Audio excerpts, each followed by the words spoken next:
With black supremacy. And with this particular video, I want to speak on the Charlemagne controversy.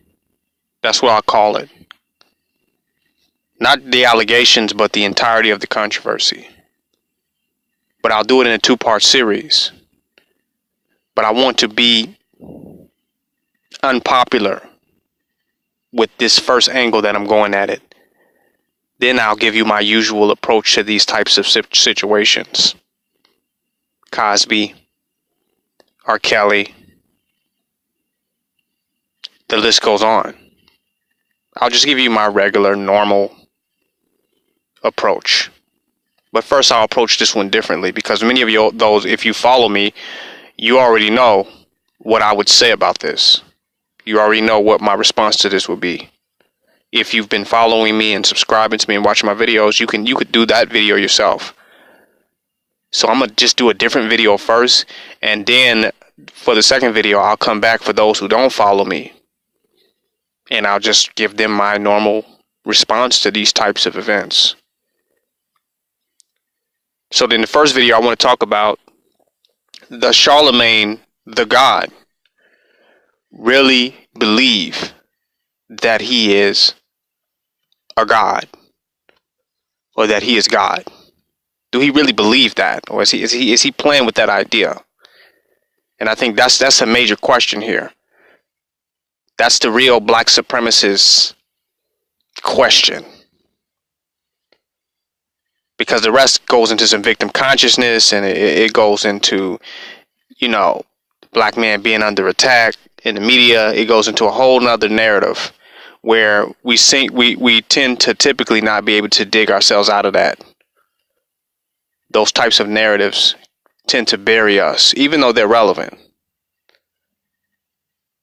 But what about Charlemagne being the God? Does he really believe he's God? Because if he believes he's God, and if those people that really follow Charlemagne acknowledging him to be a God, then for one, who's to question Charlemagne and what he's doing, what he has done? If he's God, he could sleep with whoever the hell he wants to if he's God. Some of you gonna argue, oh, he don't mean that literally, that's figuratively. We all didn't look at the 5% lessons. We've studied in metaphysics. Charlemagne the God, he's saying he's God. Who can question what he does? And why does God care what the hell you think about him? Because no God, according to no religion, from the Torah, the New Testament, the Quran, Allah does what he will. No God ever cared about what anyone thought of him. No God ever cared about that. No God was seeking validation outside of himself. I mean, he's God of the universe, the master of his destiny, the ruler of his cipher. So he doesn't care. So no God is seeking no validation. No God cares about losing no job at the Breakfast Club, because God ain't really under nobody.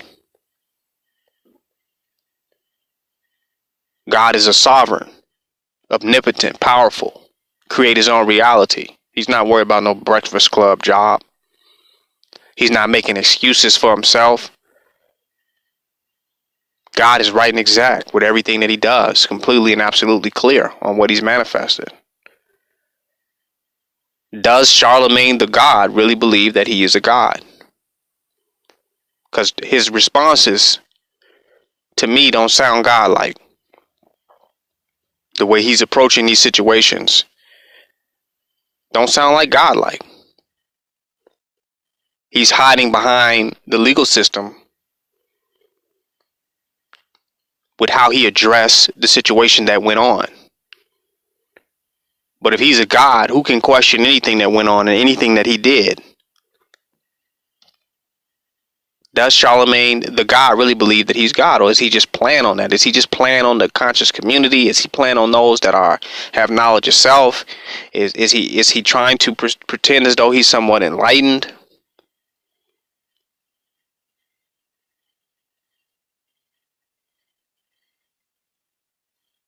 Because if he believed that he was God, he would say, so fucking what? So fucking what?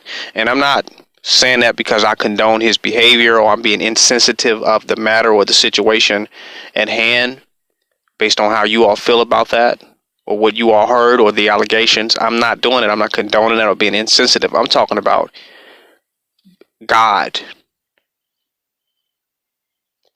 Because if you present yourself as being the God, you're going to be tested and you're going to be challenged. And some out here expect you to live up to that. When you say you're God, either it's blasphemy or you reached a higher level of consciousness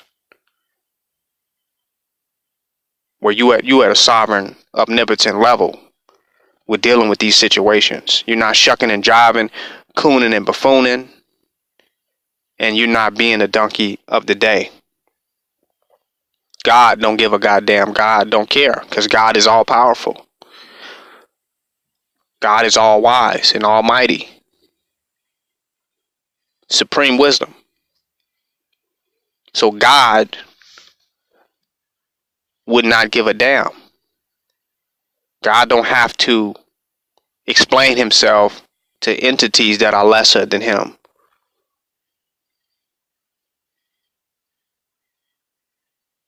God doesn't have to appeal to those who are operating out of not having the knowledge of themselves. God is God. So is his name being pimped? Is he just saying he God? Is he just pimping that? Or is he really an awakened entity? Has he been enlightened? Do he really have the knowledge of self? Is he at a degree of supreme wisdom? Because God, that's a high position, man. That means you are powerful. That means you have attained some type of power. That's the angle I want to touch on it at first, because right now we're in a time as black supremacists. This is the time where we really have to really stand in our God consciousness and really move into that and not get distracted by the things that's going on in the world, distracted by the illusions of the matrix and the Maya, and really be situated in our God consciousness, in our divine realization of who we are. If we are God, we're going to have to act like it. We're going to have to stand in that, or we're going to have to get the fuck out the way. Because real gods is watching. Real gods is paying attention. The real God. Not just playing with names and words and trying to appeal to certain audiences, marketing, pimping consciousness, but truly existing in a complete realization of God. The devil is going to move you out the way if you can't really stand up and be that God. If you're faking, imitating, portraying yourself falsely, the devil gonna move you out the way. The devil is gonna prove you to be a deception, to be a lie. This King Noble Black Supremacy, signing out.